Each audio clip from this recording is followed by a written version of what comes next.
বামের পাপে অকালেই মৃত্যুর কোলে শতাধিক এসপিও জওয়ান। ১৯৯৯ থেকে ২০০০ সাল এনএলএফটি এবং এটিটিএফ উগ্রবাদীদের একের পর এক হিংস্র তাণ্ডব চলছে গোটা রাজ্যে। বৈরীদের তপ্ত বুলেটে বহু নিরপরাধ সাধারণ মানুষের বুক ঝাঁঝরা হয়েছে। নিরাপত্তা বাহিনী থেকে শুরু করে সাধারণ বহু নাগরিক প্রাণ হারিয়েছে। জ্বলছে ঘর, উজাড় হয়ে গেছে বহু জনপদ।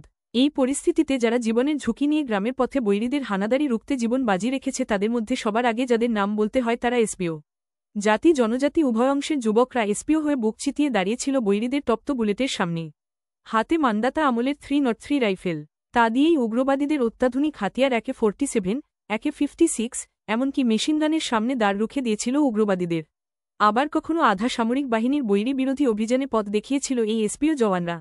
কিন্তু পরিস্থিতি স্বাভাবিক হলে তখনকার বামফ্রন্ট সরকার বেমালুম ভুলে যায় সেই আকুতভয় এসপিও জওয়ানদের। তার চেয়েও বড় পরিতাপের বিষয় হল, একদিন যে বৈরীদের বিরুদ্ধে বুক চিতিয়ে দাঁড়িয়েছিল যে এসপিও জওয়ানরা, আজ তারা অর্থের অভাবে বিনা চিকিৎসায় একের পর এক অকালেই মৃত্যুর কোলে ঢলে পড়ছে। তাদের পরিবার পরিজন, ছেলে মেয়েরা রীতিমতো ক্ষুধার পেট নিয়ে রাত কাটায়। অর্থের অভাবে শিক্ষার আঙ্গিনা থেকে ছিটকে গেছে অনেক আগেই। আর সেদিনের বৈরী নেতারা, যাদের নির্দেশে উজাড় হয়েছে গোটা রাজ্য, সেই উগ্রবাদী নেতারা নিরাপত্তা রক্ষী বেষ্টিত হয়ে দিব্যি দিন গুজরান করছে।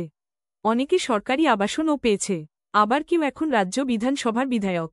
পক্ষান্তরে একজন এসপিও জওয়ান অর্থের অভাবে চিকিৎসা করতে পারছে না, বিনা চিকিৎসায় মৃত্যুর কোলে ঢলে পড়ছে। গত ৩০ মার্চ এ ধরনেরই এক হতভাগ্য এসপিও জওয়ান সম্বাধন ত্রিপুরা মৃত্যুর কোলে ঢলে পড়ে। বাড়ি দক্ষিণ জেলার মনু বনকুল এলাকায়। মৃত্যুর পর তার পরিবার পারলৌকিক কাজ করারও সামর্থ্য নেই।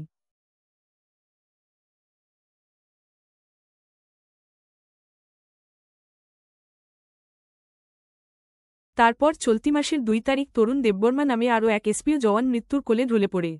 বাড়ি খোয়াই জেলার কল্যাণপুরের দুর্গাপুর মুক্তাচন্দ্র পাড়ায়। তারও একই অবস্থা, বিনা চিকিৎসায় শেষ পর্যন্ত মৃত্যুর কোলে ঢলে পড়ে। এসপিও জওয়ানদের দেওয়া তথ্য মোতাবেক এ পর্যন্ত ১১৭ জন এসপিও জওয়ানের বিনা চিকিৎসায় মৃত্যু হয়। প্রত্যেকে মারা গেছে কর্মরত অবস্থায়। কিন্তু বিগত বামফ্রন্ট সরকার এসপিও জওয়ানদের নিয়োগ করে প্রথম প্রায় ৪-৫ হাজারেরও বেশি। বিজেপি ক্ষমতায় আসার পর নিয়োগ হয় আরও ৭০০ জন। এখন তাদের ১২,০০০ টাকা মাসিক বেতন, তাও গত ৩-৪ মাস আগে থেকে। তার আগে ৭,০০০ টাকায় পরিবার চালাতে হতো এসপিও জওয়ানদের।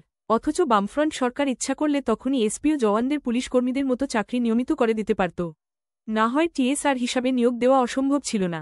ক্ষমতার পালাবদল হওয়ার পর বর্তমান ডাবল ইঞ্জিনের সরকারও এসপিও জওয়ানদের সমস্যাকে সমস্যা বলে গণ্য করছে না। ফলে আজও মানবেতর জীবন কাটাতে বাধ্য হচ্ছে এসপিও জওয়ানদের পরিবারগুলো।